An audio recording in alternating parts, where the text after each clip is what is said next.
ہمارے چینل پاک ٹائم کو لائک کریں، سبسکرائب کریں اور ساتھ ہی بیل آئیکن کو پریس کریں، آپ کو اپڈیٹس ملتی رہیں گی۔ بسم اللہ الرحمن الرحیم۔ السلام علیکم ناظرین۔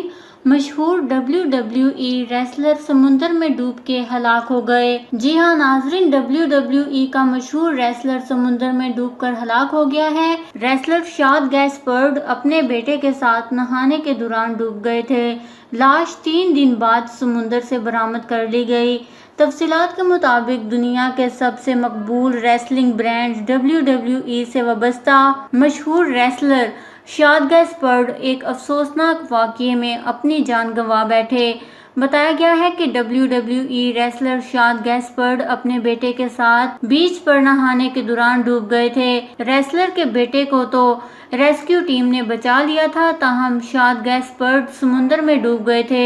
ریسلر شاد گیسپرڈ نے ڈوبنے کے دوران ریسکیو اہلکاروں کو کہا کہ پہلے ان کے 10 سالہ بیٹے کو بچایا جائے، بعد میں انہیں بچایا جائے، اسی باعث ان کی جان نہ بچائی جا سکی۔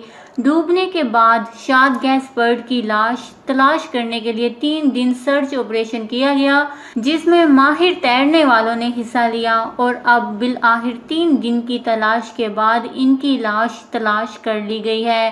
پولیس نے بتایا ہے کہ بدھ کی دوپہر کو ریسلر کا بے جان جسم سمندر کے کنارے ملا، جسے بعد میں ہسپتال منتقل کیا گیا۔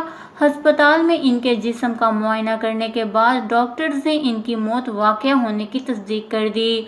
ریسلر کی اہلیہ نے ان کے انتقال کر جانے کی تصدیق کر دی ہے، جس کے بعد شاد گیسپرڈ کے ساتھی ریسلرز نے ان کی موت واقع ہونے پر افسوس کا اظہار کیا ہے۔ اس خبر کو لے کر اپنے قیمتی رائے کا اظہار نیچے کمنٹس میں ضرور کریے گا۔ ہمارے چینل کو سبسکرائب کریں، آپ کو لیٹسٹ اپڈیٹس ملتی رہیں گی۔